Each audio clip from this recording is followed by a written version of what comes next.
Long ago, when the world was still young, the people had no stories to tell. When they gathered around the fire at night, there was only silence. The children begged for tales, the elders searched their memories, but all the stories belonged to Nyame, the sky god.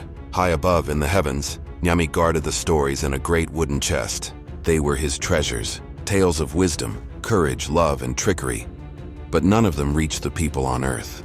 And so the world was quiet, too quiet. But in that silence, one creature grew restless. He was small, he was clever, and he was determined. His name was Anansi the Spider. Anansi wanted those stories for the people. He wanted laughter around the fire. He wanted wisdom to guide generations. And perhaps, just perhaps, he wanted the glory for himself. So Anansi spun a silver thread from earth to the sky and climbed, higher and higher, until he reached Nyame's golden throne. Great Nyame, I have come with a humble request. Grant me the gift of your stories so I may share them with humankind. Little spider, do you think wisdom is so easily won? These stories are priceless. If you want them, you must pay the price. Name it, great one, and I shall try. Bring me 3 things. First, Onini the mighty python. Second, Osibo the fierce leopard.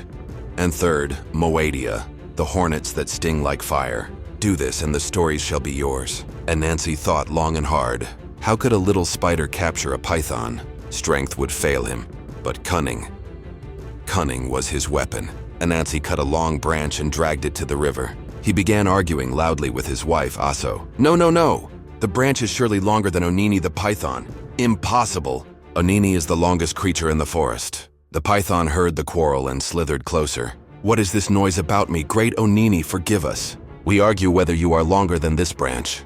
Would you prove it for us? The python stretched himself alongside the branch, and quick as lightning, Anansi tied him fast with ropes and vines. 1 down, 2 to go. Osibo the leopard was fierce and cunning, but Anansi was cunning too.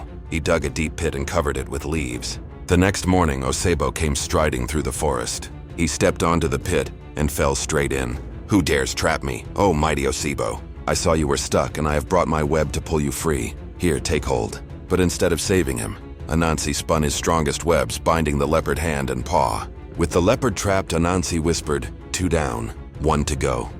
The hornets were feared by all creatures. Their sting burned like fire, but Anansi was clever. He filled a gourd with water and poured it over himself as though rain had fallen. Oh dear, the rains are here. Quick, quick, friends, fly into this gourd, or the storm will drown you. The hornets, believing the trick, flew into the gourd to hide. Anansi sealed it shut and laughed with glee. 3 down. The task is done. Nyame the sky god was astonished. Little spider, you have done the impossible. You have outwitted the mighty, the fierce, and the many. You have earned the stories. Nyame opens the great chest of stories. They shine like stars, swirling down to earth. And so Anansi carried the stories back to humankind.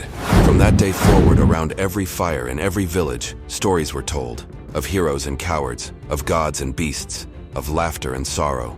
And Anansi, he became the greatest storyteller of all time. Remember, little one, the smallest creature can change the world if only he has the courage and the cunning.